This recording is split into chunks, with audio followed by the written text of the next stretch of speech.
Hey guys, welcome back to our channel Mask Medicos. I am Kayan and I know it's been quite a long time since we last met. First our fest was going on, then we had our exams and it was pretty much the hectic life that we were facing. We are really sorry for being inactive for such a long period of time, but we promise that from now on a new video will be published every week without failure. So let's begin our video. But before beginning the video, if you haven't seen the College Fest vlog yet, then the link will be given in the description down below. So, before beginning, I would like to address the problem that most of the students are facing right now. If we say anatomy, तो anatomy में nerves, arteries, उसका course क्या है वो याद करना काफ़ी difficult है. If we take biochemistry, then biochemistry में इतनी सारी cycles है कि आपको maybe first and last step तो याद रह जाएगा, बट उसके बीच में कौन से स्टेप्स है. फिर if you take pathology, then pathology में इतनी सारी डिसीजेज है, सबके ग्रॉस एंड मॉर्फोलॉजिकल फीचर्स याद करना, उनके डिफरेंसेस याद करना. If you take microbiology, then bacteria, parasites, उन सब के इतने सारे नाम हैं. And pharmacs it's all about drugs and drugs. So if you are facing this problem, then this video is definitely for you. In this video मैं आपको बताऊंगा how to memorize entire MBBS books or remember everything that you read. As we all know that MBBS is quite a vast course. इस course में 19 subjects है and 19 subjects की books कुछ ऐसी तो नहीं दिखती. वो बुक्स कुछ ऐसी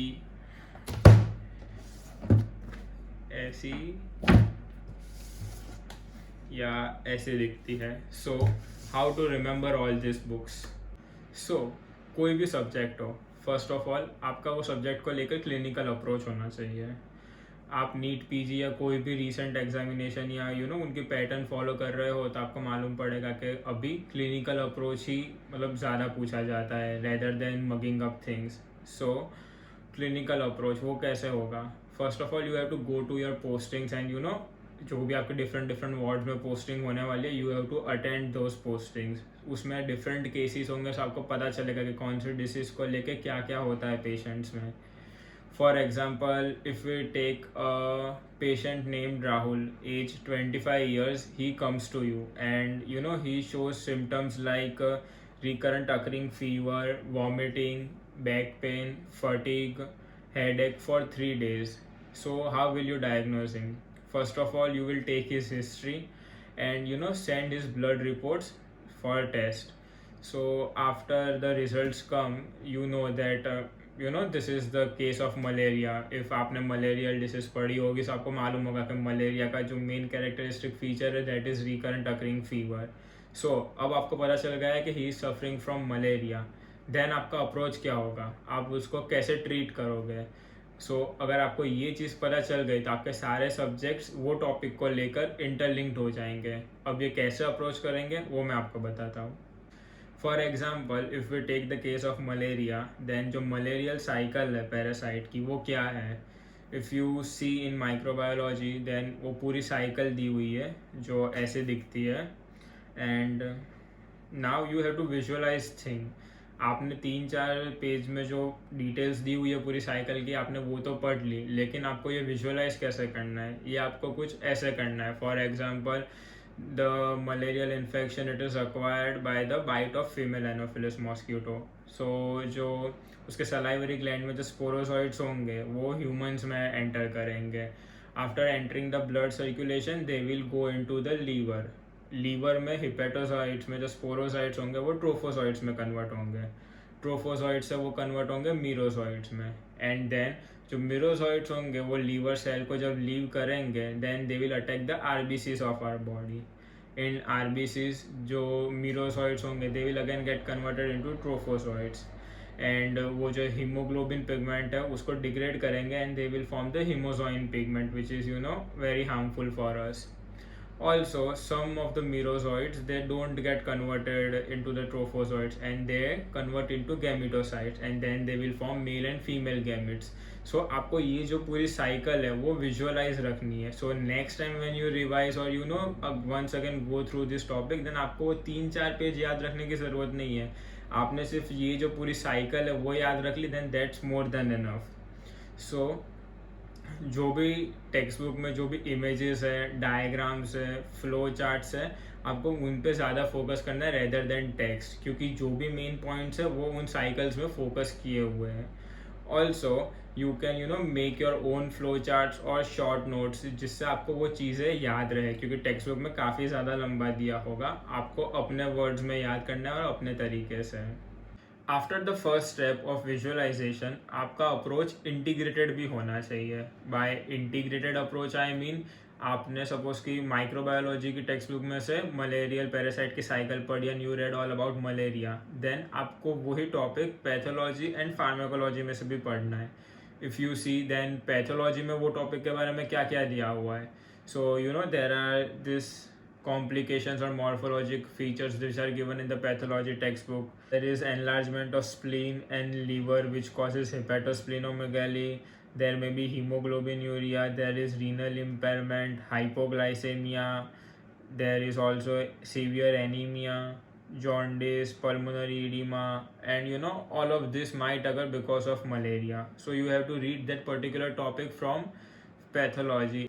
Then coming to pharmacology, in pharmacology आपके पास anti malarial drugs in. Anti malarial malarial ड्रग्स आपको डिफरेंट ड्रग्स के अप्रोच होंगे कि जो मलेरिया को ट्रीट करने में होंगे. For example, whether it is chloroquine sensitive malaria, chloroquine resistant malaria, आपको कौन कौन सी ड्रग्स देनी है. क्लोरोक्विन है, प्रीमाक्विन है, या फिर और कोई ड्रग देनी है.